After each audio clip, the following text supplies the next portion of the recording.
Welcome to the special edition of WCNC Charlotte To Go. It has been 1 week since Helene hit the southeast, and this morning, a Charlotte community is asking for help after storm damage from Helene forced them out of their homes. Neighbors in Mountain Island Lake tell us their homes are destroyed because of the flooding.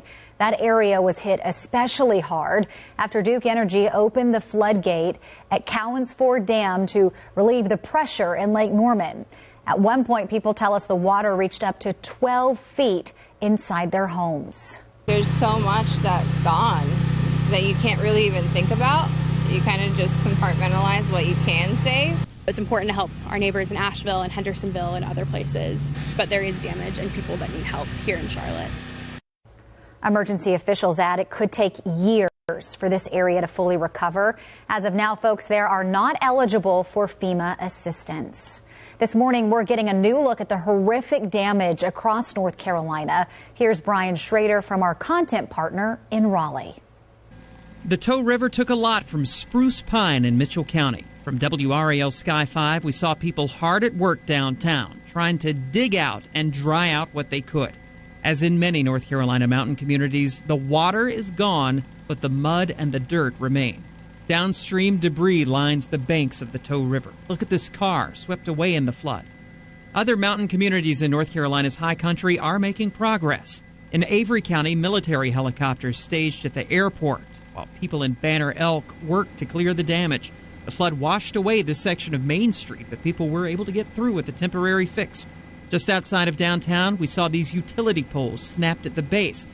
We saw plenty of tree damage around Banner Elk, and you can see where the land gave way behind these apartments.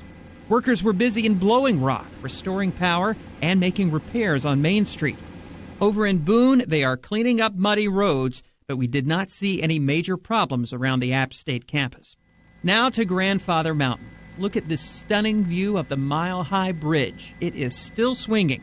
The Blue Ridge Parkway is closed, but except for some muddy spots, it appeared to be in good shape near Grandfather.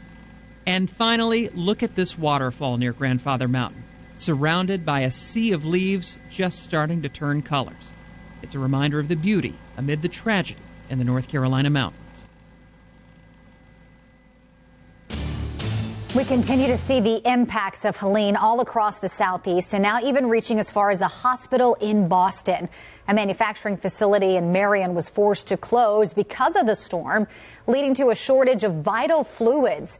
Baxter Manufacturing produces 60% of the country's IV and other medical fluids. Well, now hospitals nationwide are prioritizing patients who absolutely need it to help make their supply last. We're definitely emphasizing oral hydration if we don't need the IV fluid. In some cases where we would have what we call spiked or prepared an IV fluid bag just in case, we're holding back on that so that we don't waste any units that we otherwise may need to use for patient care.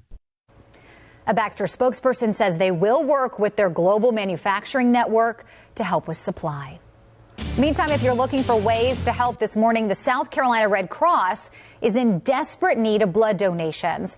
The storm forced over 2,500 blood donations to go uncollected. Now teams are working to restock critically needed blood products. The Red Cross is encouraging folks to schedule a blood donation appointment by visiting redcrossblood.org or by using the Blood Donor app. As help pours in for people in western North Carolina, many of you have asked us about rumors online that claim the government isn't helping and that FEMA is blocking donations. WCNC Charlotte's Megan Bragg is verifying those claims this morning. And guys, there's been several posts circulating on social media just like this one claiming FEMA is confiscating supplies. So to verify these claims, we spoke with FEMA, Tennessee's Emergency Management, and North Carolina Governor Cooper's office. We spoke with FEMA over the phone, and they tell us no donations will be blocked or are blocked for Western North Carolina or any disaster site. Over the phone, they told us all supplies are welcome. People in Tennessee have also been posting similar social media posts. In a post from the Tennessee Emergency Management. They say TEMA and FEMA personnel are not confiscating supplies.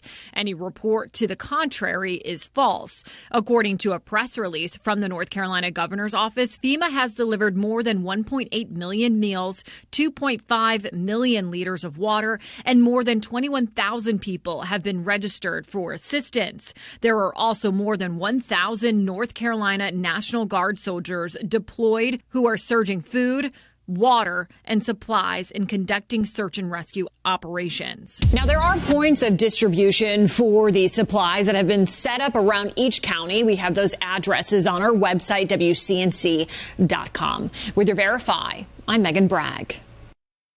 Gosh, it's just so hard to see some of those images and people in those situations knowing what's real, what's fake, what's a scam. You just hope everybody has a good heart during this time. Most of the organizations, yes, they do.